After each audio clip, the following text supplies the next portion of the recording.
প্রিয় দর্শক, স্বাগত জানাচ্ছি আগামীর বাংলাদেশ অনুষ্ঠানে। আশা করি আপনারা ভালো আছেন, সুস্থ আছেন। আলোচনার শুরুতেই চলুন পরিচিত হয়ে নেই আমাদের আজকের দুজন আলোচকের সঙ্গে। আজকে আমাদের সঙ্গে রয়েছেন ঢাকা সাংবাদিক ইউনিয়নের সভাপতি মোহাম্মদ শহীদুল ইসলাম। আরও রয়েছেন রাশিদুল হাসান মাসুম, জাহাঙ্গীরনগর বিশ্ববিদ্যালয় কেন্দ্রীয় ছাত্র সংসদ জাকসুর সাবেক জিএস। আপনাদের দুজনকেই স্বাগত। শহীদুল ইসলাম, আওয়ামী লীগ মাথাচাড়া দিয়ে উঠছে। আমরা দেখছি যে রাজধানী ঢাকা সহ দেশের নানা জায়গায় ঝটিকা মিছিল করছে। প্রশ্ন হলো, তারা এই সাহসটা পাচ্ছে কোথায়? দীর্ঘ 16 বছরের ফ্যাসিবাদী শাসনের পরে ছাত্র জনতার একটি রক্তক্ষয়ী গণ অভ্যুত্থানের মধ্য দিয়ে ফ্যাসিবাদের পতন হয়েছে। তো এ ধরনের ফ্যাসিবাদের পতনের পরে যে নতুন সরকার গঠিত হয়, সেই সরকারের প্রথম দায়িত্ব হয় এই ফ্যাসিবাদী দলকে নিষিদ্ধ করা। যেহেতু ফ্যাসিবাদী শাসকরা পালিয়ে গিয়েছে এবং যারা রয়েছে তাদেরকে বিচারের আওতায় আনা, তো সেই কাজটির ক্ষেত্রে এই অন্তর্বর্তীকালীন সরকার, আমি বলবো যে তারা সঠিক সিদ্ধান্ত নিতে কী কারণে ব্যর্থ হয়েছে জানি না। এটি কি তাদের নিজেদের দুর্বলতার কারণে ব্যর্থ হয়েছে, না কোনো চাপের কাছে তারা নতি স্বীকার করেছে, এই বিষয়টি একটি প্রশ্ন। কিন্তু যখনই দেখা গেল যে সেই ফ্যাসিবাদী শাসক গোষ্ঠীকে, সেই দলকে নিষিদ্ধ করা হলো না এবং কেউ কেউ তাদেরকে আবার পুনর্বাসিত করবার পক্ষে দাঁড়ালেন, যখন দেখলেন যে দেশের বড় একটি রাজনৈতিক দল, আরও কিছু যারা গণমাধ্যম কর্মী, যারা বিগত ফ্যাসিবাদী সরকারের আমলে নানা সুযোগ সুবিধা নিয়েছেন, তাদের পক্ষ থেকে একটি অংশ সেই পতিত ফ্যাসিবাদী সরকার এবং দলকে নানাভাবে আশ্রয় প্রশ্রয় প্রকাশ্যে এবং গোপনে দেয়া শুরু করলেন। সেইখান থেকে তাদের সাহসটি পেলেন, হয়তো তারা আবার এদেশে ঘুরে দাঁড়াতে পারবে। একই সাথে আরেকটি কারণ এর মধ্যে আছে, আমাদের যে বৃহৎ প্রতিবেশী, আমাদের বাংলাদেশের বলবো যে একমাত্র প্রতিবেশী, আমাদের 3 দিক দিয়ে যারা বেষ্টিত, যে দেশে পালিয়ে যাওয়া ফ্যাসিবাদী সরকার আশ্রয় নিয়েছে, তাদের পক্ষ থেকেও এক ধরনের প্রেশার এই সরকারের উপরও রয়েছে এবং এক ধরনের আশকারা পালিয়ে যাওয়া ফ্যাসিবাদীদের প্রতি রয়েছে, যার কারণে সেখান থেকেও কিছু সাহস তারা পাচ্ছে। এবং আমাদের দেশের রাজনৈতিক দলগুলোর মধ্যে ফ্যাসিবাদের বিরুদ্ধে যে কঠোর অবস্থান, সেই কঠোর অবস্থানটি নেওয়ার ক্ষেত্রে শিথিলতার কারণে এই সাহসটি তারা পাচ্ছে, যার কারণে ঢাকা সহ দেশের বিভিন্ন জায়গায় কিছু ছোট ছোট মিছিল করা সাহস তারা পাচ্ছে। একই সাথে যে নিষিদ্ধের দাবি উঠেছে, সেই দাবির ক্ষেত্রে আমি বলবো যে রাজনৈতিক দলগুলোর যারা এই আন্দোলনে নেতৃত্ব দিয়েছে, তাদের সাথে বিদ্যমান রাজনৈতিক দলগুলোর একমত হওয়া উচিত ছিল যে ফ্যাসিবাদীদের বিচার এবং তাদের রাজনীতি নিষিদ্ধ করা। কিন্তু আমরা একটা বিষয় লক্ষ্য করেছি, সেটি হলো যে এই মুহূর্তে রাজনৈতিক বড় স্টেক হোল্ডার 3টি। একটি হলো বিএনপি, জামাত ইসলাম এবং এনসিপি। কিন্তু আমরা শুরুতে দেখলাম জামাত ইসলাম তাদেরকে ক্ষমা করে দিতে চায়, বিএনপি আওয়ামী লীগের নিষিদ্ধের বিপক্ষে। এখন মূল দুটো স্টেক হোল্ডার রাজনীতিতে, তারাই যদি শুরু থেকে সেই অ্যাকশনটিতে চাইতো, তাহলে তো ফলাফলটা অন্যরকম হতো। 3টি স্টেক হোল্ডার যদি আপনি ধরেন, যে যারা আন্দোলনের সময় নেতৃত্ব দিয়েছে, পিছন থেকে যারা সহযোগিতা করেছে, একটি হচ্ছে ছাত্র জনতার একটি প্ল্যাটফর্ম, আরেকটি হচ্ছে বাংলাদেশ জাতীয়তাবাদী দল, আরেকটি হচ্ছে জামাত ইসলামী। এখন এই বিদ্যমান 3টি বড় শক্তি, 3টি বড় স্টেক হোল্ডার, সেক্ষেত্রে তাদের পক্ষ থেকে কিছু কথা আসছে, যেটি নিয়ে একটি ধূম্রজাল তৈরি হয়েছে, একটি প্রশ্ন তৈরি হয়েছে আমাদের সাধারণ মানুষের মধ্যে, যারা দেশের সচেতন মানুষ তাদের মধ্যেও, যে জামাতের আমিরের একটি বক্তব্য যে তারা আওয়ামী লীগকে ক্ষমা করে দিয়েছে। এ ব্যাপারে তিনি পরে একটি ব্যাখ্যা দিয়েছেন। আবার সাফারার ভুক্তভোগী যারা আহত হয়েছেন, নিহত হয়েছেন, তাদের হত্যার ক্ষমা তো আর আমরা করার কেউ না। আমরা বলেছি আমাদের সাথে রাজনৈতিকভাবে যে অন্যায়টা হয়েছে সেটার কথা আমরা বলেছি, কিন্তু এদেশে তারা যে গণহত্যা চালিয়েছে, সেই গণহত্যার বিচার তো অবশ্যই হতে হবে। এদেশে আয়নাঘর তৈরি করেছে, এদেশের শত শত মানুষকে গুম করেছে, সেই হত্যার বিচার তো নিঃসন্দেহে হতে হবে। লক্ষ্য করেছেন যে বিএনপি এবং জামাত কেউ আওয়ামী লীগের নামটা নিয়ে কিন্তু বিরোধিতা করছে না, এরা কেউ নাম নিতে চাচ্ছে না। এই অভিযোগ উঠেছে দুই দলের বিপক্ষে। হ্যাঁ, আমরা তারা কেউ কেউ বলে ফ্যাসিস্ট শক্তি, কেউ বলে স্বৈরাচার, ইত্যাদি ইত্যাদি নামে আখ্যায়িত করার চেষ্টা করে, কিন্তু আওয়ামী লীগ এই ধরনের শব্দ বলে কেউ বক্তৃতা ইদানিং করছে না। এখন এই কৌশলটি, এটা কেন তারা নিচ্ছে, এটি আমার বোধগম্য নয়। যে আওয়ামী লীগের দ্বারা তারা দীর্ঘ 16 বছর নির্যাতিত, নিষ্পেষিত, তাদের নামটা নিতে তাদের এত কষ্টের কারণটা আমার অন্তত বুঝে আসে না। 2000 ছাত্র জনতাকে যারা হত্যা করেছে, 40,000-এর উপরে, 49,000 কারো কারো হিসাবে, যে 49,000 ছাত্র জনতা আহত অবস্থায় যাদেরকে পঙ্গু হয়েছে, আহত দৃষ্টিশক্তি হয়েছে, হারিয়েছে, দৃষ্টিশক্তি হারিয়েছে, সেই রক্তের উপর দাঁড়িয়ে এই ফ্যাসিবাদের বিচারের প্রশ্নে এখনো এদের মধ্যে দ্বিধা কেন থাকবে, এই বিষয়টি আমারও একটি বড় প্রশ্ন। সেই জায়গায় যদি এই রাজনৈতিক দলগুলো ঐক্যবদ্ধ হতে না পারে, আপনি বললেন না যে মিছিল করার সাহস পায়, কারণ আওয়ামী লীগ দীর্ঘ 16 বছর এদের শাসন শোষণ করেছে, হাজার হাজার লক্ষ কোটি তারা নিয়েছে, সেই টাকাগুলো তাদের কাছে আছে, তাদের ক্যাডার রয়েছে, তারা আবার ফিরে আসার চেষ্টা করবে, এটাই তো স্বাভাবিক। সুতরাং তাদের বিচারের আওতায় যদি না হয়, তাহলে এটার জন্য যারা এখন ক্ষমতায় যাবার স্বপ্ন দেখছেন, ক্ষমতায় যাবার চিন্তা করছেন, তাদেরও ভুগতে হবে। এই কথাটা তাদের মনে রাখা উচিত। কারণ এদেশে আওয়ামী লীগ সরকার বিদায় নেওয়ার আগে জামাত ইসলামীকে নিষিদ্ধ করেছে, তার আগে আপনি অনেকগুলো বক্তব্য দেখবেন যে বিএনপির মতো সংগঠন, তাদের রাজনীতি করবার অধিকার নাকি নাই, তারাও নাকি মুক্তিযুদ্ধের বিরোধিতাকারী, এই বক্তব্যগুলোও তারা দিয়েছে। এগুলো আমরা ভুলে যাচ্ছি দিন দিন। চৌধুরী আলম কোথায়, ইলিয়াস আলী কোথায়, তাদের গুমের পরে, এরপরে অসংখ্য মানুষের শাহাদাতের পরে আজকে যদি তাদের এই ফ্যাসিবাদী দলকে চিনতে কষ্ট হয়, তাদের ব্যাপারে সিদ্ধান্ত নিতে কষ্ট হয়, তাহলে এটার ভোগ তাদেরও ভুগতে হবে। অতীতে যেমন ভুগেছে সেগুলো ভুলে যাওয়ার কারণে সামনে আবার তাদেরকে সাফার করতে হবে। রাশিদুল হাসান মাসুম, শহীদুল ইসলাম কিছু বিষয় উল্লেখ করেছেন, আমরা আরেকটু যোগ করতে চাই। যে বলা হচ্ছে 24-এর গণ অভ্যুত্থানের আকাঙ্ক্ষা থেকে সরে যাওয়া, ফেসিস্ট বিরোধী শক্তিগুলোর মধ্যে রেষারেষি, শত্রুতা এবং কোনো কোনো দলের বিরুদ্ধে ফেসিস্টদের আশ্রয় প্রশ্রয় দেওয়া, এসব কারণে তারা এই জটিকা মিছিল করার সাহস পাচ্ছে। আপনি কি মনে করেন? আমার কাছে মনে হয় যে তাদেরকে এই 2-4-6 মাস বা 1 বছরে উৎখাত করা সম্ভব না। ফেসিস্ট সরকার বা শেখ হাসিনা সরকারের পতন হয়েছে, সরকারের কিন্তু পতন হয়েছে, সরকার পালিয়েছে, তার মন্ত্রিপরিষদে সব অনেক পালিয়ে গেছে, রাজনৈতিক মৃত্যু হয়নি, রাজনৈতিক পতন হয়নি। কারণ আওয়ামী লীগকে আমরা যাই বলি, আওয়ামী লীগের লক্ষ কোটি সমর্থক বা তাদের নেতাকর্মী আছেন, তাদেরকে যদি আইনের আওতায় আনতে হয়, এই হত্যাযজ্ঞের সাথে যারা জড়িত ছিল, এই হত্যার সাথে যারা প্রত্যক্ষ এবং পরোক্ষভাবে ছিল, তাদেরকে চিহ্নিত করে তাদেরকে আইনের আওতায় এনে, এবং এটা একটা দীর্ঘ প্রক্রিয়া, এই প্রক্রিয়া আমার মনে হয় 2-4-5 বছর লাগবে। এখানে 6 মাস বা 1 বছরের মধ্যে এই প্রক্রিয়া শেষ করা সম্ভব না। তাই আমি বলবো, এই যেই ফেসিস্টটা যে এখন মাথাচাড়া দেওয়ার ওঠার চেষ্টা করছে, আপনি দেখবেন যে ওরা প্রশাসনের প্রতিটা রন্ধে রন্ধে ওদের লোক আছে, এখনও প্রচুর টাকা আছে। তৃণমূল পর্যায়েও যদি দেখবেন যে ওই চেয়ারম্যান, ওই মেয়র তাদেরকে টাকা দিচ্ছে, এই একটা মিছিল করে আসো, এইভাবে করো, অস্তিত্ব টিকে রাখতে হবে, ইত্যাদি ইত্যাদি। কিন্তু আমাদের এখন দরকার, এই অভিযোগও তো রয়েছে যে ফেসিস্ট বিরোধী কোনো কোনো রাজনৈতিক দলকেও তারা টাকা দিয়ে মিছিল মিটিং করছে। এটা হতে পারে না, তাদের হিউজ টাকা আছে, আর টাকার কাছে তো মানে আমরা অনেকে অসহায়। তাই এই জন্য রাজনৈতিক সদিচ্ছার প্রয়োজন। আমাদের যে রাজনৈতিক দলগুলো আছে, যে এটা শহীদুল ভাই বললেন যে বড় স্টেক হোল্ডার, আমাদের যে 3টা দল এখন আমরা সক্রিয় আছি, এদের ঐক্যমত প্রথম প্রয়োজন। এদের যদি ঐক্যমত না হয়, যদি আমরা নিজেরা একটু রেষারেষি একটু কাদা ছড়িয়ে, তাহলে ফেসিস্ট আরও মাথা চাড়া। এখানে একটা প্রশ্ন উঠেছে, সেটি হলো যে আপনি নিশ্চয়ই জানেন যে হিটলারের পতনের পর নাৎসি দল এবং তাদের যত মিডিয়া ছিল, যত কর্মকাণ্ড ছিল, সবই কিন্তু নিষিদ্ধ করা হয়েছে। এক, আরেকটা বিষয় হলো যে আমরা এখানে ব্যক্তিকে সামনে নিয়ে আসছি, হত্যাকারী শেখ হাসিনা এবং তার সাঙ্গপাঙ্গ যারা ছিল তাদেরকে সামনে নিয়ে আসছি, দলটিকে সামনে আনতে চাচ্ছি না। কিন্তু এই যে হত্যাযজ্ঞটা হলো 36 দিনের, এটা দলীয় সিদ্ধান্ত হয়েছে। বিশেষ করে আমি 4 অগাস্টের কথা উল্লেখ করব। 3 অগাস্ট কিন্তু আওয়ামী লীগ দলীয়ভাবে সিদ্ধান্ত নেয় যে তারা সারা দেশে মাঠে নামবে, এবং 4 তারিখ তারা তাণ্ডব চালিয়েছে সারা দেশে, একদম উপজেলা পর্যায় পর্যন্ত আমরা দেখেছি।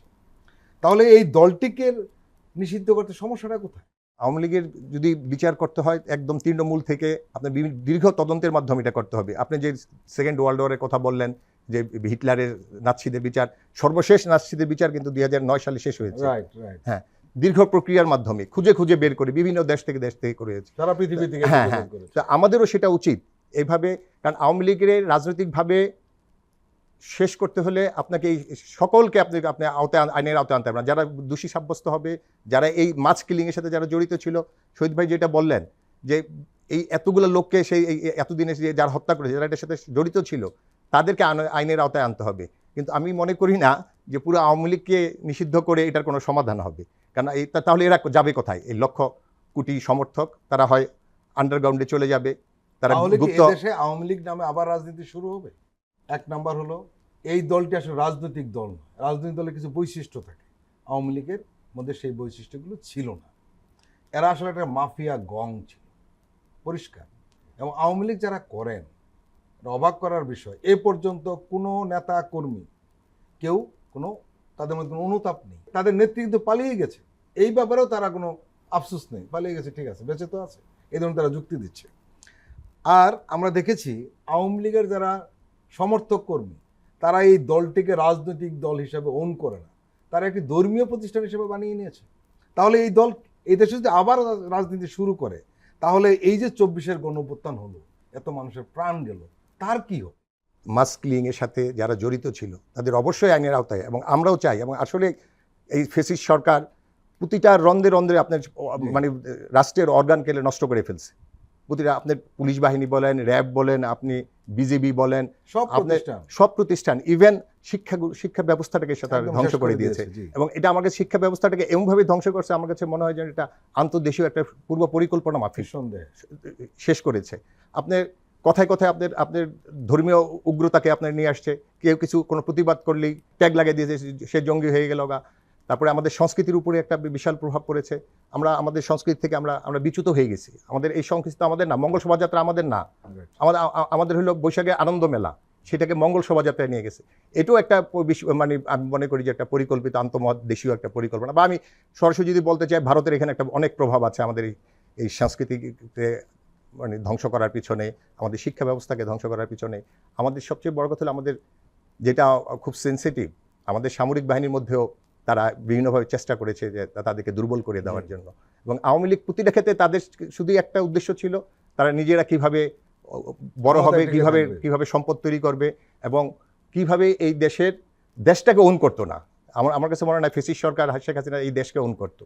এবং তার বাবার কথা যেটা বলে, তার বাবার আদর্শের কথা যেগুলো, এগুলো আমার কাছে মনে হচ্ছে যে ফাঁকা বুলি। ঘটনাটাই ছিল তারা কিভাবে এই দেশটাকে ধ্বংস করবে, আমাদের সামরিক দিক দিয়ে, আমাদের অর্থনৈতিক দিয়ে, আমাদের বিভিন্ন কালচারাল দিক দিয়ে, এগুলো ছিল তাদের মূল উদ্দেশ্য। শহীদুল ইসলাম, আবার আওয়ামী লীগকে নিষিদ্ধে জোর দাবি উঠেছে। আমরা দেখেছি জাতীয় নাগরিক পার্টি এনসিপি এই দাবিতে বিক্ষোভ সমাবেশ করেছে, এবং এনসিপির দাবি হলো আগামী 15 দিনের মধ্যে আইন তৈরি করে আওয়ামী লীগকে নিষিদ্ধ করতে হবে। এবং এই দলটি আওয়ামী লীগকে নিষিদ্ধের দাবিতে ধারাবাহিক কর্মসূচি দেবে বলেও জানিয়েছে। বিষয়টাকে আপনি কিভাবে দেখছেন? আওয়ামী লীগ কি আসলে কোনো রাজনৈতিক দল? আমরা যদি বলি, আপনি দেখবেন যে গণতন্ত্রে রাজনীতি করার অধিকার, মত প্রকাশের অধিকার, এটি মৌলিক বৈশিষ্ট্যের মধ্যে একটি। এটা গণতান্ত্রিক দেশে, কিন্তু যারা গণতান্ত্রিক রাজনীতি করবে এই অধিকারটি তাদের জন্য। গণতন্ত্রের নামে আমরা বিগত 3টি নির্বাচন যদি দেখি বাংলাদেশের, এদেশে কি কোনো নির্বাচন করেছে আওয়ামী লীগ? তাদের নিজেদের দলকে প্রতিষ্ঠিত করবার জন্য, সমস্ত বিরোধী দলকে বাইরে রাখবার জন্য যত ধরনের ষড়যন্ত্র, যত ধরনের চাপ, এটি তারা করেছে। সেই বিরোধী দলকে নির্বাচনের বাইরে রাখার জন্য যত কৌশল আছে সবগুলো অবলম্বন করেছে। ভোট সেন্টারে যে এজেন্ট থাকার কথা, সেখানে তাদের এজেন্টও থাকতে দেয় নাই। তারা সেখানে নিজেদের মতো করে দিনের ভোট রাতে নিয়েছে, একদিন আগে ভোট নিয়েছে। তো এভাবে ঘোষণা দিয়ে 154টা আসনে বিনা ভোটে নির্বাচিত হয়েছে। এগুলো কোনো গণতান্ত্রিক রাজনৈতিক দলের বৈশিষ্ট্য না। সুতরাং এদিক থেকেও তারা তাদের বৈধতা হারিয়েছে। আমি মনে করি রাজনীতি করার বৈধতা আওয়ামী লীগ হারিয়েছে। তারা রাজনীতি করবে, যারা রাজনীতিক এই গণতান্ত্রিক অধিকার, যেহেতু তারা নতুন করে আসবে, তারা এই ভুলের জন্য ক্ষমা চাইবে, নতুন রাজনীতি তারা করতে পারে বাংলাদেশে। কিন্তু আওয়ামী লীগের নামে রাজনীতি কেন করতে পারবে না? যে আওয়ামী লীগের রাজনীতির কারণে তাদের হত্যাকাণ্ডের শিকার হয়েছে এদেশের হাজার হাজার মানুষ। 2000 ছাত্র জনতা, 49,000 ছাত্র জনতা আহত হয়েছে।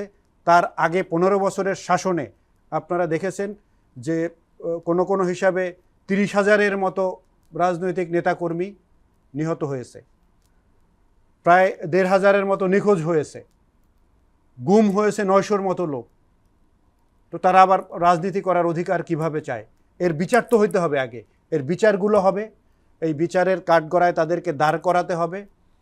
বিচার, স্বচ্ছ বিচার হওয়ার পরে আমার মনে হয় এই বিচার সম্পন্ন হওয়ার পরে তাদের রাজনীতি করার অধিকার আছে কিনা সেই প্রশ্ন আসবে। এনসিপি যেভাবে মাঠে নামছে, অন্যান্য রাজনৈতিক দল নামছে না কেন? কেউ কেউ টাকার কাছে আত্মসমর্পণ করছে, এরপরে কেউ বিভিন্ন গোয়েন্দা সংস্থা, বিদেশি গোয়েন্দা সংস্থার টোপে পড়েছে, ক্ষমতায় আসবার জন্য, এই সন্দেহও তো আসতে পারে আমাদের মনে।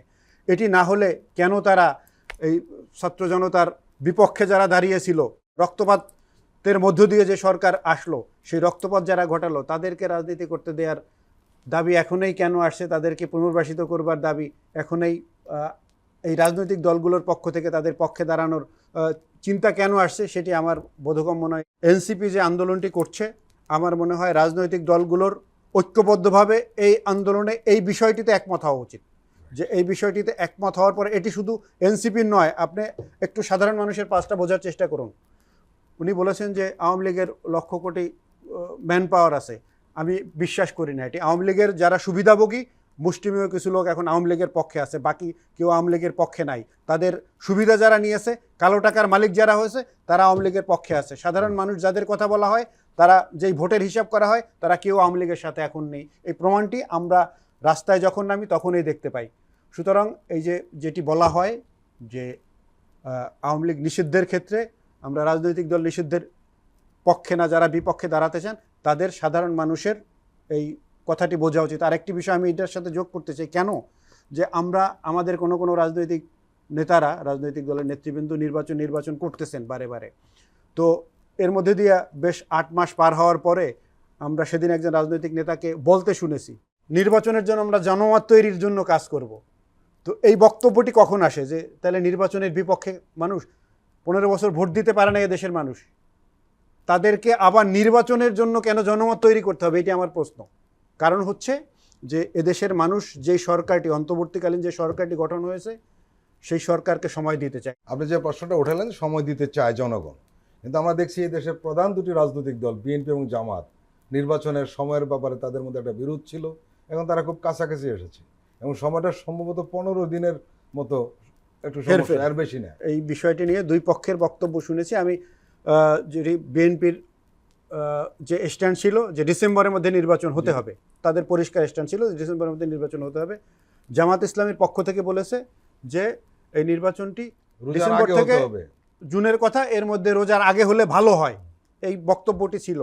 আর সেখানে তারা একটি বলছে, কিন্তু এই নির্বাচনের আগে এই দৃশ্যমান বিচার, ফ্যাসিবাদের বিচার হইতে হবে, বিচার না হলে কোনো নির্বাচনই সঠিক হবে না। এখন এই কথাটিও কিন্তু তারা বলেছে, সেটি আসে না এই বক্তব্যের মধ্যে। সুতরাং আমার মনে হয় যে আপনি যেটা বলেছেন যে কাছাকাছি বিচারের জায়গায় তারা এই বিষয়টি তারা উল্লেখ করেছেন। সুতরাং আমিও মনে করি যে বিচারের জায়গাটিতে সব দলগুলোকে ঐক্যবদ্ধ হওয়া দরকার। এই কথাটি আমি বারবার এই জন্য বলছি যে আমরা সমাজের যেই শঙ্কার জায়গা তৈরি হয়েছে আমাদের রাষ্ট্রের মধ্যে, সেই শঙ্কার জায়গাগুলো থাকবে না যদি এই বিচারের ক্ষেত্রে রাজনৈতিক দলগুলো, যে স্টেক হোল্ডারগুলো আছে, তারা একটা জায়গায় আসে। কারণ আন্দোলনের আগে তো সবাই এক জায়গায় ছিলাম আমরা, এত তাড়াতাড়ি আমাদের ভিতরে কেন নির্বাচনের জন্য, ক্ষমতায় যাওয়ার জন্য অস্থিরতা তৈরি হয়ে গেল? এই বিষয়টি আমাদের বিবেচনায় নিতে হবে যে জনগণ কি চায়, রাষ্ট্রের জন্য কি প্রয়োজন। এটি যদি রাজনীতিকরা চিন্তা করতে ব্যর্থ হন, আমরা যে অন্ধকারে ছিলাম আবার সেই অন্ধকারে দিকে যাব। প্রিয় দর্শক, আমরা একটি বিরতি নিচ্ছি, আপনারা আমাদের সঙ্গেই থাকুন।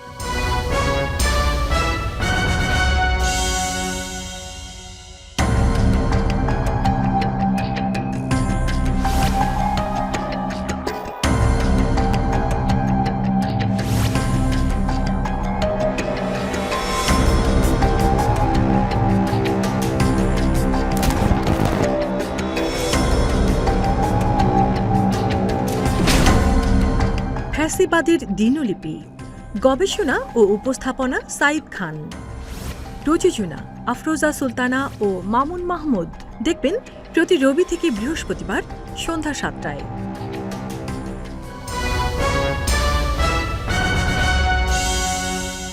আবারও স্বাগত আগামীর বাংলাদেশ অনুষ্ঠানে। আজকে আমাদের সঙ্গে আলোচনায় রয়েছেন ঢাকা সাংবাদিক ইউনিয়নের সভাপতি মোহাম্মদ শহীদুল ইসলাম, আরও রয়েছেন জাকসুর সাবেক জিএস, সাবেক ছাত্রদল নেতা রাশেদুল হাসান মাসুম। রাশেদুল হাসান মাসুম, শহীদুল ইসলাম তার বক্তব্যে বলছিলেন যে জামাত এবং বিএনপি নির্বাচনের তারিখের খুব কাছাকাছি আসলেও জামাত কিছু শর্ত দিয়েছে।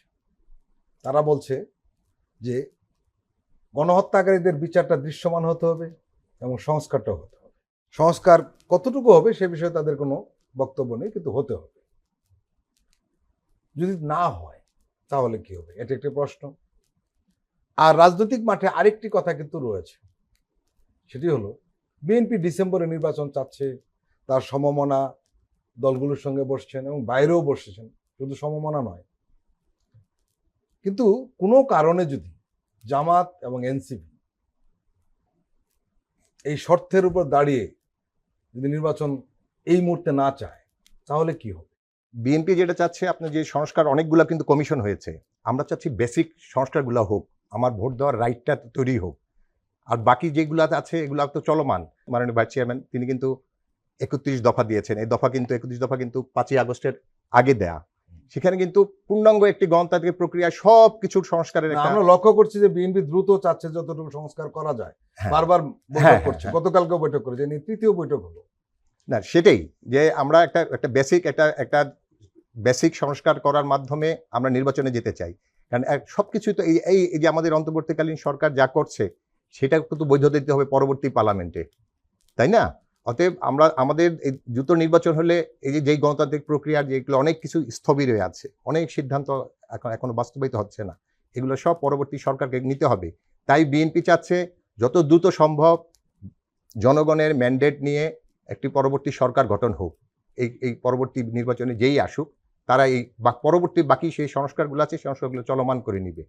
এখন ভাই যেটা বললেন, সে সাংবাদিক, সে মাঠে রুট লেভেলে সে সবার মনোভাবের কথাটা হয়তো বলছেন, কিন্তু আমরা আমাদের দলীয় অবস্থান থেকে বিএনপি যেটা বলছে আমি মনে করি এটা যৌক্তিক, এবং এইভাবেই নির্বাচনটা যত দ্রুত সম্ভব হয়ে গেলে আমরা পরবর্তী পদক্ষেপগুলা, পরবর্তী সংস্কারগুলা চলমান করে আমরা একটা লক্ষ্যে পৌঁছতে পারবো। কিন্তু যদি এনসিপি এবং জামাত নির্বাচনের শর্ত হিসেবে এগুলো সামনে নিয়ে আসে, তখন কি হবে?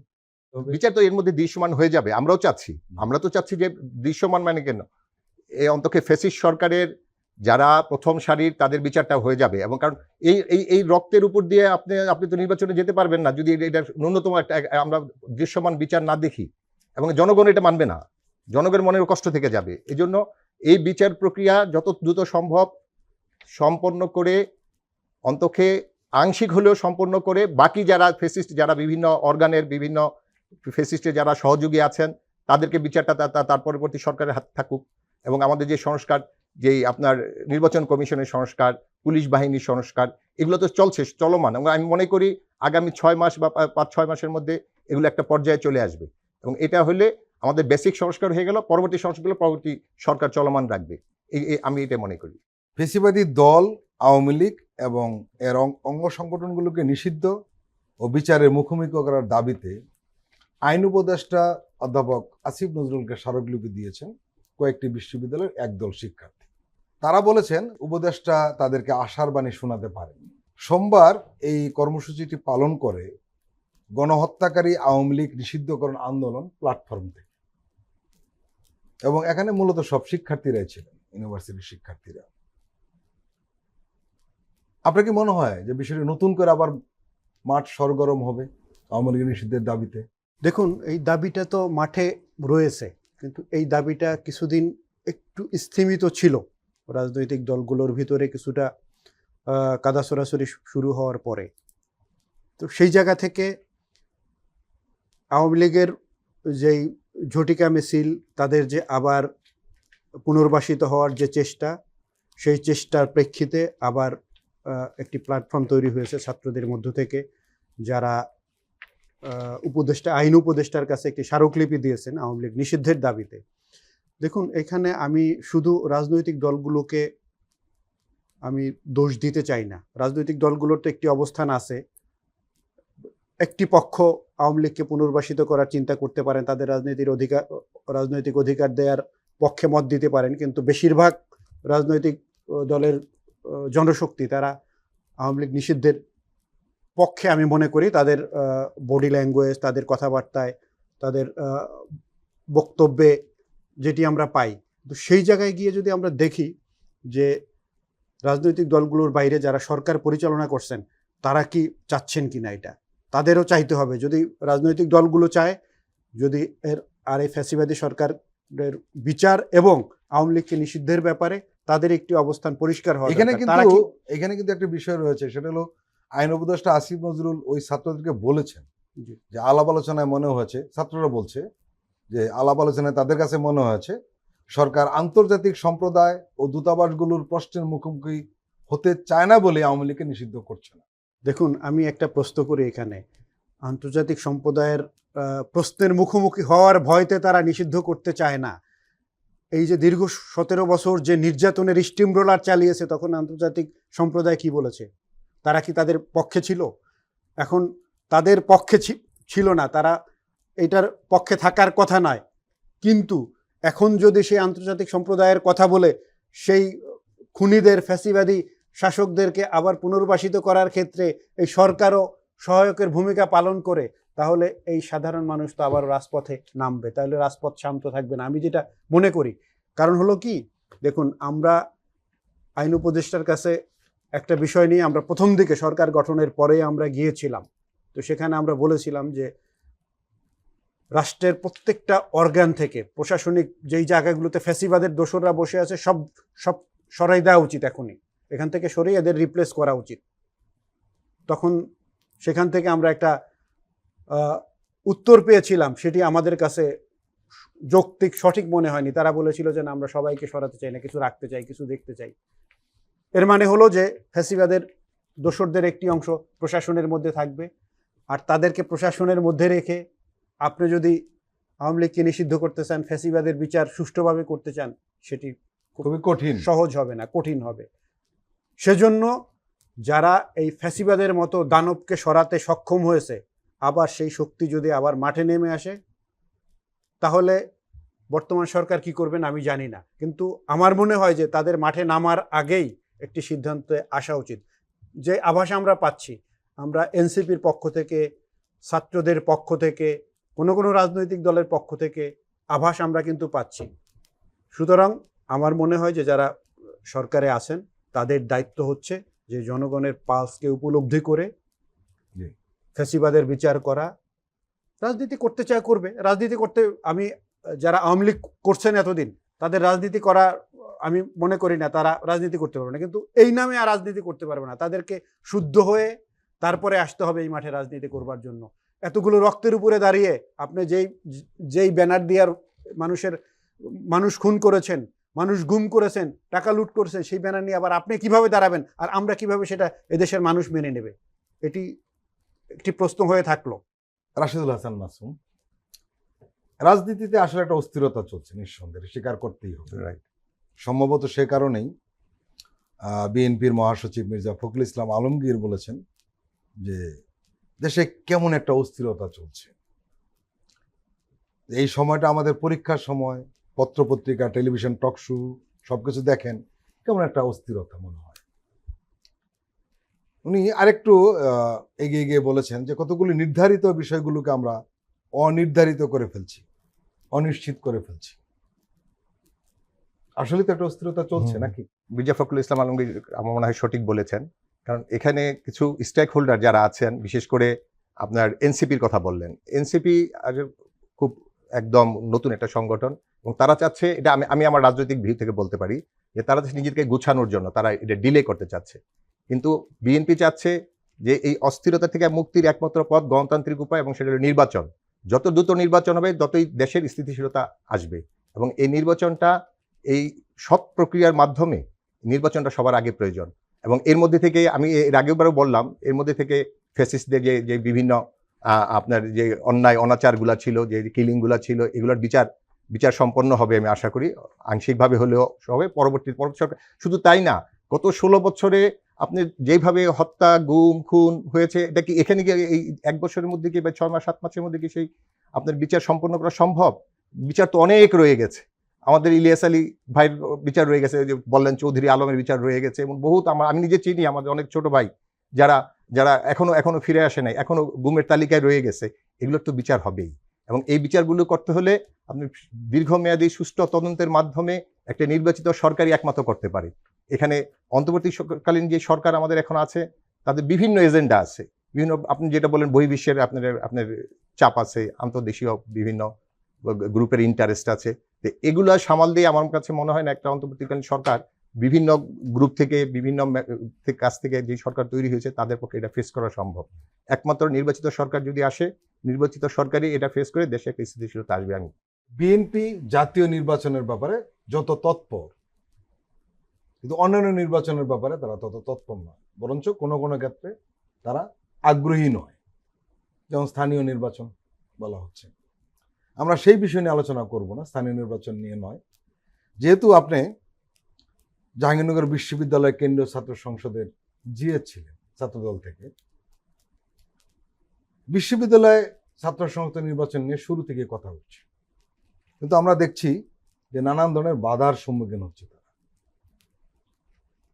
এবং সে বাধার প্রধান নিয়ামক হয়ে দাঁড়িয়েছে আপনার সংগঠন। একটা নির্বাচন করতে হলে যেখানে 16 বছর কোনো ছাত্র সংগঠন কোনো কাজ করতে পারে না, কোনো বিশ্ববিদ্যালয়ে তাদের কোনো একটা মিছিল মিটিং করতে পারে নাই। আমি নিজে দেখেছি আমার জাহাঙ্গীরনগর বিশ্ববিদ্যালয়ে যারা ছাত্র দল করতো তাদেরকে প্রক্টর এসে জাস্ট পরীক্ষার দিন তাদেরকে নিয়ে আসতো, নিয়ে এসে হলে ঢুকাই দিত, এরপরে আবার প্রক্টরকে পাওয়া যেত না, মারতে মারতে আবার তাদেরকে ডেয়ারি ফার্ম গেট দিয়ে আবার পরীক্ষা দিতেও পারে না। হ্যাঁ না, অনেক ছেলে সার্টিফিকেট নিতে পারে নাই।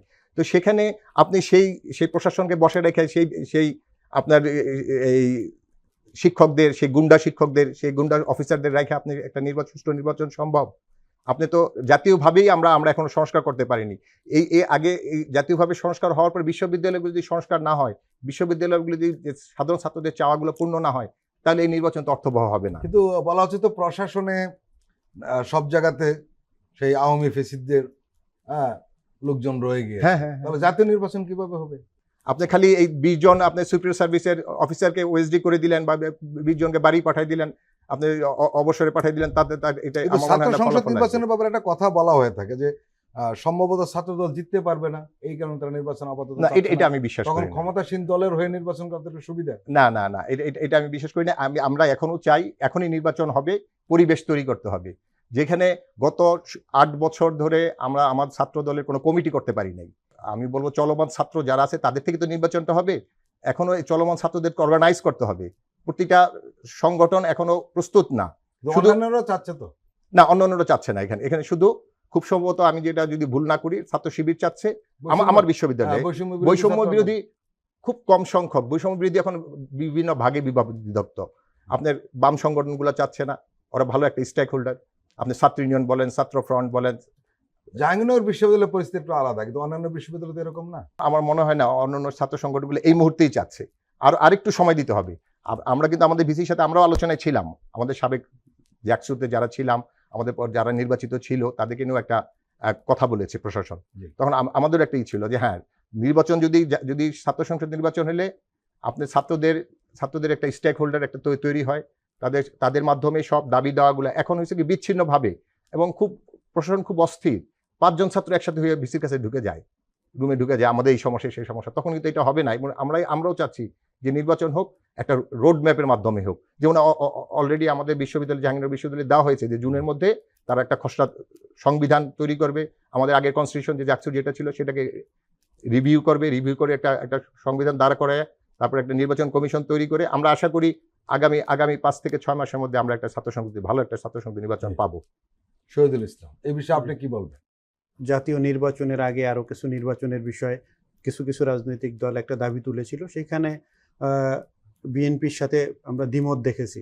এরপরে ছাত্র সংসদগুলো নির্বাচন নিয়ে যেই দাবি আছে বিভিন্ন বিশ্ববিদ্যালয়, সেখানে আমি ছাত্রদলের প্রেসিডেন্টের বক্তব্য শুনেছি, তারা এই মুহূর্তে নির্বাচন চান না। ছাত্র শিবির, গণ অধিকার পরিষদ, মানে তাদের যে ছাত্র সংগঠন, এরপরে বৈষম্য বিরোধী ছাত্ররা, তারা নির্বাচন চান। এখন নির্বাচন দিতে হলে যেটি বললেন মাসুম ভাই, যে সেখানে বিশ্ববিদ্যালয় নির্বাচনের পরিবেশটা তো ঠিক করবে বিশ্ববিদ্যালয় প্রশাসন। এখন সেখানে যদি বিশ্ববিদ্যালয়ের ভিসি মনে করেন যে না, আমি ঢাকা বিশ্ববিদ্যালয়ের ভিসির একটা বক্তব্য শুনেছিলাম যে তারা খুব শীঘ্রই নির্বাচনের জন্য মাঠ প্রস্তুত করবেন, তো সেখানে এই নির্বাচন করতে হলে তো স্টেক হোল্ডার যারা আছে ছাত্র সংগঠনগুলো, তাদের সহযোগিতা দরকার। সেখানে যদি ছাত্রদল সেখানে সহযোগিতা না করে, নির্বাচনটা তো কঠিন হয়ে পড়বে। তো সেক্ষেত্রে আমার মনে হয় যে ইউনিভার্সিটিগুলোকে সঠিক ধারায় চালানোর জন্য, ছাত্রদের ভিতর থেকে ভবিষ্যৎ রাজনীতিক তৈরি হয়ে আসবার জন্য এই ছাত্র সংসদগুলো কিন্তু বড় নিয়ামকের ভূমিকা পালন করে। সুতরাং সেই জায়গাটিতে আমার মনে হয় যে গুরুত্ব দেওয়া উচিত সব রাজনৈতিক দলগুলোকে, তাদের ছাত্র সংগঠনগুলোকে। আমার মনে হয় যে এই নির্বাচনগুলো হওয়া উচিত ক্রমান্বয়ে। এটি হচ্ছে আমার মত। এখানে বিরোধিতা যারা করছেন তারা এখন হয়তো তারা মনে করছেন যে তার এই অবস্থা নির্বাচন হলে তারা নির্বাচিত হতে পারবেন না, সেই ভয় থেকেই তারা এটার বিরোধিতা করছেন। আমার মনে হয় যে একটি গণতান্ত্রিক পরিবেশ থাকলে তারা যদি ছাত্রদের কাছে যেতে পারেন, বিএনপির মতো এত বড় সংগঠন, এই ভয় পাওয়ার তো কোনো কারণ নাই। সুতরাং আমার মনে হয় যে এই ভয়গুলো তাদের কাটিয়ে ওঠা উচিত এবং সেই পরিবেশ তৈরি করবার ক্ষেত্রে তাদের যদি কোনো ল্যাকিংস থাকে সেগুলো ফিল আপ করা উচিত। বৈষম্য বিরোধী ছাত্রদের ব্যাপারে আমাদের কিছু বক্তব্য যেগুলো আসতেছে, এটি আমাদের জন্য একটু মানে কিছু কিছু প্রশ্ন তৈরি করে। সেটা হলো, দেখুন, এই জুলাই বিপ্লব এটি কাদের নেতৃত্বে হয়েছে এটি কিন্তু আমাদের মাথায় রাখতে হবে। তাদের কোনো কথা শুনবেন না আপনি? জুলাই বিপ্লবের ক্ষেত্রে আমরা বলি যে হ্যাঁ, সব রাজনৈতিক দলগুলো সহযোগিতা করেছে, অস্বীকার করার সুযোগ নেই, সহযোগিতা করেছে, কিন্তু তারা পিছন থেকে সহযোগিতা করেছে যতটা পেরেছে, নেতৃত্ব দিয়েছে ছাত্ররা। এটা তো মানতে হবে আপনাকে। এখন যেই ছাত্রদের নেতৃত্বে রক্ত দিয়ে এই বিপ্লব সফল হলো, তাদের কোনো কথা যদি না শুনে তাদেরকে তুচ্ছতাচ্ছিল্য করেন, তাদের কোনো কথা শুনবেন না। তারা চায় সংস্কার, আপনি চান নির্বাচন। এই বৈরিতা যদি তৈরি হয় তাহলে কি একটা সুষ্ঠু পরিবেশ থাকবে কি না? আপনি দেখুন, আমি এটা বলতে বাধ্য হই যে আমরা বিগত 15 বছর মাঠে ছিলাম, আপনি সাক্ষী যে আমরা ঢাকা সাংবাদিক ইউনিয়ন, বাংলাদেশ ফেডারেল সাংবাদিক ইউনিয়ন এই গণতান্ত্রিক আন্দোলনের পক্ষে সবসময় জনমত তৈরি করবার জন্য সাংবাদিকদের অধিকারের পাশাপাশি জনসাধারণের অধিকার জনমত তৈরির ক্ষেত্রে তারা আন্দোলন করেছে। তখন আমরা রাজনৈতিক নেতাদের সাথে কথা বলে দেখেছি, বড় রাজনৈতিক দল, তারা বলেছে যে এদেশে আমরা নিয়মতান্ত্রিক রাজনীতি করি, গণতান্ত্রিকভাবে যদি এই সরকারের পতন হবে, আর না হয় আমরা কোনো রেজিমেন্টেড দল না যে আমরা এই সরকারকে একটি বিপ্লবের মধ্যে দিয়ে সরাবো। তারা সেটার পক্ষে ছিলেন না। তাহলে সরকারের পতন হইলো কিভাবে? রক্তক্ষয়ী সংঘর্ষের মধ্যে দিয়ে হয়েছে। সেটা কারা করেছে? এর মানে হলো যে আমি করি নাই, তারা করেছে, পরে আমার সহযোগিতা ছিল। সুতরাং তাদের কথা শুনতে হবে। তাদের কথা শুনে আপনি যে কাজটা করবেন, যে কাজটা করতে চান, তাদের সাথে হয় পরামর্শ করে করবেন, আর নাহলে তাদের কথা শুনবেন, আর নাহলে যদি অন্য কোনো রাস্তায় যেতে হয় তাদের পরামর্শ নিয়ে তাদের সাথে সমন্বয় করে করা উচিত। তাহলে যেই একটু দূরত্ব তৈরি আমরা দেখতেছি, দূরত্ব তৈরি হয়েছে, একটু মনোমালিন্য অথবা একটু ডিভাইডেশন তৈরি হয়েছে, সেই জায়গাটা, সেই গ্যাপটা ফিল আপ হবে। আর না হয় এই গ্যাপ যদি থাকে তাহলে আমাদের যেই উদ্দেশ্য নিয়ে এই বিপ্লবটি হয়েছে সেই উদ্দেশ্য সফল হবে না। প্রিয় দর্শক, আমরা আবার একটু বিরতি নিচ্ছি, আপনারা আমাদের সঙ্গেই থাকুন।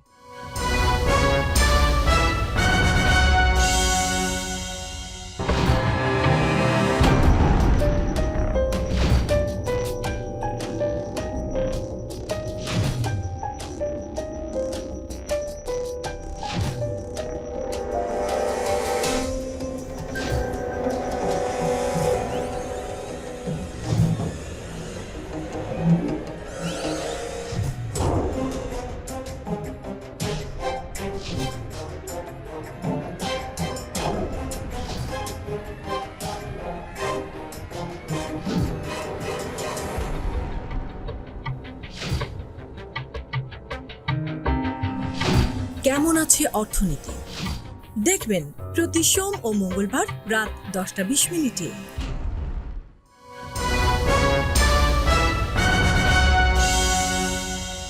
আবারও স্বাগত আগামীর বাংলাদেশ অনুষ্ঠানে। আজকে আমাদের সঙ্গে আলোচনায় রয়েছেন ঢাকা সাংবাদিক ইউনিয়নের সভাপতি মোহাম্মদ শহীদুল ইসলাম, রয়েছেন জাকসুর সাবেক জিএস রাশেদুল হাসান মাসুম। রাশেদুল হাসান মাসুম, মিডিয়া নিয়ে কিন্তু অনেক কথাবার্তা হচ্ছে। আমরা দেখেছি মূলধারার সব মিডিয়াতেই যে সাংবাদিকরা ছিলেন তারা একেবারেই স্বৈরাচারের দূষর হিসাবে কাজ করেছে, এবং এর মালিকরা যারা ছিলেন তারা আরো অনেকখানি এগিয়ে ছিলেন, আরো বেশি সক্রিয় ছিলেন, এবং তারা এই ফ্যাসিস্ট সরকারের সমস্ত কর্মকাণ্ডকে বৈধতা দিয়েছেন, তারা রাতের নির্বাচনকে বৈধতা দিয়েছেন। এই নিয়ে মিডিয়ার ব্যাপারে মানুষের এক ধরনের ক্ষোভ রয়েছে। মিডিয়ার খুব বেশি পরিবর্তন হয়নি, দু একটি পদে পরিবর্তন হলেও মূল জায়গাগুলোতে কিন্তু সেই গণহত্যাকারীদের দূষররাই কিন্তু বহাল তবিতে রয়েছে। আমরা দেখলাম যে তথ্য উপদেষ্টা মোহাম্মদ মাহফুজুল আলম একটি বৈঠক করেছেন এবং সেই বৈঠকে বলেছেন যে সাবেক মন্ত্রী এমপিদের মালিকানাধীন গণমাধ্যমের অবস্থা যাচাই করা হবে। কি বলবেন, মিডিয়ার এই পরিবর্তন কিভাবে সম্ভব? আমরা দেখেছি ফ্যাসিস্ট আমলে প্রতিটা মিডিয়া মানে তাদের পক্ষে আপনার 154 জন বা 153 জন এমপি নির্বাচিত হয়ে গেল, তাদের কোনো কলম কিন্তু তখন আমরা দেখিনি কোনো প্রতিবাদের। রাতে নির্বাচন হয়ে গেল, তখনও দেখিনি। এবং এত সামনে লাস্টে ডামি নির্বাচন। হ্যাঁ, ডামি নির্বাচন, এবং এত সামনে চলে আসছে সাংবাদিকদের, কিছু মুখ চেনা সাংবাদিকের মানে এতটা ফ্যাসিস্টের, এতটা মানে আমি কি বলবো, চাটা ধরনের হয়ে গেছিল যে তারা এখান থেকে বেরোয় আসতে পারে নাই। আমি এখন মনে করি, এবং আপনি লক্ষ্য করেছেন যে তাদের কর্মকাণ্ড যে আসলে জনবিরোধী ছিল তার একটি প্রমাণ হলো, অনেককে জেলে যেতে হয়েছে, অনেকে হ্যাঁ, পালিয়ে যেতে পালিয়ে হয়েছে। যেতে এবং এখনো অনেকে আত্মগোপনে আছে। এবং এই যে এই তথ্য উপদেষ্টা ঠিকই বলেছেন, তার সাথে আমি একমত যে এই টোটাল মিডিয়াকে ঢেলে সাজানো উচিত। এবং কোনো, আমি তো মনে করি সজ্জন ব্যক্তিদের মিডিয়াতে থাকবে, সজ্জন ব্যক্তিদের মালিকানা থাকবে। এখানে ব্যবসায়ীরা মালিক হয়ে গেছেন, এখানে ইন্ডাস্ট্রিয়াল যারা আছেন তার ইন্ডাস্ট্রিয়ালের লোকজন এই মিডিয়ার মালিক হয়ে গেছেন। এই জন্য এই তথ্য উপদেষ্টা যে প্রসঙ্গটা টেনেছেন, এটা নিয়ে একটা কমিশন করা যেতে পারে। মিডিয়া নিয়ে একটা সংস্কার কমিশন হয়েছে, এবং এই কমিশনের মাধ্যমে যেই আপনার দুর্বৃত্তায়ন হয়েছে এই মিডিয়াতে, সেই দুর্বৃত্তায়নটা অবসান হবে। এবং এই দুর্বৃত্তায়নে যারা শরিক ছিল, যাদের সাথে সম্পৃক্ত ছিল, তাদেরকে মিডিয়াতে আমরা আর দেখতে চাই না, জনগণ দেখতে চায় না। অতএব এই কমিশনের মাধ্যমে সঠিক লোকের হাতে এই মিডিয়ার মালিকানা চলে আসুক, এবং সঠিক ব্যক্তিরাই এই সাংবাদিকতা করবে, তারা এই মিডিয়াকে নিয়ন্ত্রণ করবে, আমি এটি মনে করি। মিডিয়ায় আপনার দলের অবস্থান খুব দুর্বল, আপনাদের কোনো মিডিয়া নেই কেন? এটাও গত 16 বছরের পরিণতি। 16 বছরের আগেও ছিল না, না?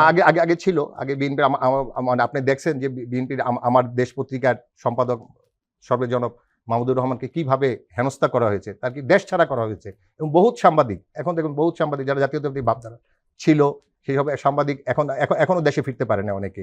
এবং আমি মনে করি সামনে যদি গণতান্ত্রিক প্রক্রিয়া যদি প্রতিষ্ঠিত হয়, যদি একটা নির্বাচনের মাধ্যমে যদি গণতান্ত্রিক সরকার আসে, এই মিডিয়া কমিশনের মাধ্যমে, মিডিয়া সংস্কার কমিশনের মাধ্যমে সঠিক ব্যক্তিরা এখানে অবস্থান করবে। এবং বিএনপিরও এখানে আমি মনে করি অনেক সাংবাদিক, অনেক জাতীয়তাবাদী ভাবধারার অনেক মিডিয়া আছে, সেই মিডিয়াগুলো আবার পুনঃপ্রতিষ্ঠা হবে। এখন তো 8 মাস হয়ে গেল, বিএনপিতে একটা একাধিক মিডিয়া দাঁড় করাতে পারতেন। কিছু কাজ চলছে, কিছু আছে আপনার আরটিভি মানে বলেন, বা আপনার এনটিভি, আরো আমার দেশ, নতুন মিডিয়া করা যেত না? নতুন মিডিয়ার সুযোগ আছে। সামনে নির্বাচন হলে পরবর্তীতে আমরা এগুলো নিয়ে আমার মনে হয় আমার দল ভাবছে বা বিএনপি ভাবছে যে নতুন মিডিয়ার একটা অবস্থান থাকবে, এবং একটা শক্তিশালী অবস্থানে থাকবে আমি মনে করি। শহীদুল ইসলাম, বিভিন্ন অংশীজনের সঙ্গে তথ্য উপদেষ্টা যে বৈঠকটি করেছেন, সেখানে নানান বিষয়ে আলোচনা হয়েছে। আমরা দেখলাম যে মিডিয়া সংস্কার কমিশনের যে প্রধান ছিলেন সাংবাদিক কামাল আহমেদ, উনি উপস্থিত ছিলেন। ঢাকা সাংবাদিক ইউনিয়নের সভাপতি হিসাবে আপনিও সেই বৈঠকে উপস্থিত ছিলেন। সেই বৈঠকে কি আলোচনা হয়েছে আমাদের একটু ডিটেলস বলবেন? তো সেখানে যে আলোচনাটি হয়েছে সেটি হচ্ছে, তারা দুইটা বিষয় আমাদেরকে জানতে চেয়েছেন। একটা হচ্ছে পত্রিকার সার্কুলেশনের যে বৈপরীত্য এবং বিজ্ঞাপনের যে রেট হার, এই দুইটা বিষয় নিয়ে তারা আমাদের সাথে কথা বলতে চেয়েছিলেন। তো সেখানে অনেকগুলো কথা এসছে, হালে গজানো অনেক পত্রিকা যাদের নাম আমরা জানি না, শুনি না, দেখা যায় সেই পত্রিকাগুলো সার্কুলেশনের তালিকায় 1 নম্বরে, 2 নম্বরে, 3 নম্বরে আছে, যাদের নাম জানে না। ইংরেজি পত্রিকার 1 নম্বর তালিকায় হচ্ছে কি, দ্য ইন্ডিপেন্ডেন্ট, না, ডেইলি ইন্ডাস্ট্রি, হ্যাঁ right, daily industry, daily tribunal, এটা হলো 1, 2, 3-এ। সেখানে ডেইলি স্টার, অবজারভার এগুলোর তালিকায় নাই। আপনি দেখবেন যে সেখানে বাংলা পত্রিকা ভোরের পাতা, সেটার সার্কুলেশন নাকি 3 লাখ, 2.5 লাখ। মুক্ত খবর, এরকম অনেক নামের পত্রিকা, নওরোজ, এদের 1.5 লাখ।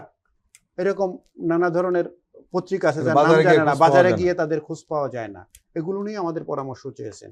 তখন আমরা বলেছি যে হ্যাঁ, এই বিভিন্ন পরামর্শ এসছে যে এই সার্কুলেশন জালিয়াতি যেটা হয়েছে, এটা কেন হয়েছে সেটা একটু খুঁজে দেখা দরকার। এটার জন্য একটি টাস্ক ফোর্স গঠন করার সিদ্ধান্ত হয়েছে কালকে।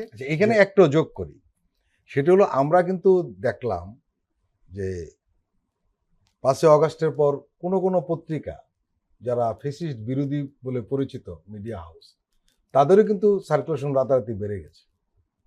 এই একই অবস্থা, আগে যে অবস্থা ছিল, একটি পক্ষের সার্কুলেশন ছিল ব্যাপক, এখন আবার এই পক্ষের সার্কুলেশন ব্যাপক, ঘুরে ফিরে কিন্তু এক জায়গায় এসেছে।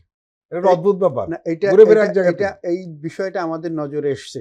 1-2টা কোনো অতি উৎসাহী লোক যারা ওইখানে ছিলেন, তারা এরকম কাজ করে থাকতে পারেন আমি মনে করি, অথবা তাদেরকে কাজ করতে বাধ্য করা হয়েছে, সেটা হতে পারে। আনুগত্যের বেশি আনুগত্যের কারণে, অথবা তারা ফ্যাসিস্ট আমলে যে কাজগুলো করেছেন সেগুলোর কিছুটা ঢাকার জন্য হতে পারে, অথবা যারা এত বছর ডিপ্রাইভ ছিল তাদেরকে একটু বেশি সুযোগ দেওয়ার জন্য এই কাজটি করতে পারেন। আমি মনে করি যে নীতিগত জায়গা থেকে এই কাজটি হওয়া উচিত নয়। আচ্ছা, তো বিজ্ঞাপনের রেটের ব্যাপারে যে একেবারে এ ক্যাটাগরির পত্রিকা তাদের সার্কুলেশনের ভিত্তিতে বিজ্ঞাপন যাদেরকে নির্ধারণ করা হতো, বুঝতে পারছি। বিজ্ঞাপনের রেট নির্ধারণ করা হতো 900 টাকা ছিল, এটি 10 বছর আগের একটা রেট নির্ধারণ করা ছিল, সেইটাকে আমরা সংশোধন করার জন্য আপনি বলছিলেন যে একটা task টাস্ক force ফোর্স গঠন গঠন করা করবে। হবে, সেটা কি হয়েছে? এটা হয় নাই, এটি হবে, এটি এবার মন্ত্রণালয়ের সিদ্ধান্ত যে তারা একটা টাস্ক ফোর্স গঠন করবেন।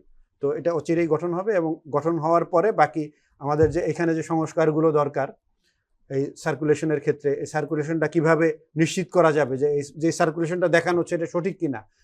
তো আপনি দেখবেন যে এই সরকার আসার পরে ডিএফপি কিছু কিছু জায়গায় জি জি।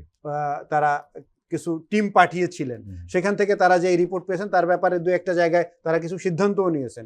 তো আমরা বলি যে এটি এই হুটহাট করে এই সিদ্ধান্ত নেওয়ার বিষয় না, তো এটিকে আপনার একটু লং টার্ম চিন্তা করতে হবে। মিডিয়া সংস্কার কমিশন যে সুপারিশমালা দিয়েছে, সেই বিষয়ে কি কোনো আলোচনা হয়েছে?